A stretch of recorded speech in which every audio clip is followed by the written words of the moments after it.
સીતારામ રામ રામ બધાયની તો જો આપણો કેસર કેરીયું આવી ગયું મલકન્યું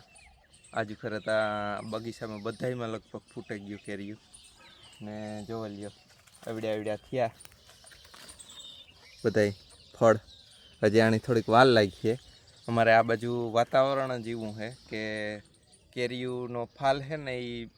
આ હળમાન ગઢમાન બધાયમાં આવેગો હોય કેરીયું જલાઈ ગયું હોય એ પછી અમારા આંબામાં ફાલ આવે એટલે અમારી કેરીયું છે ને સૌથી છેલ્લે રહીએ તો આજુ ખરે ઘણીઓ બધી કેરીઓ આવેલ છે તો આજુ ખરે વેચવાના છે ને બધા આંબા ફૂલ ઓર્ગેનિક અને મીઠા એકદમ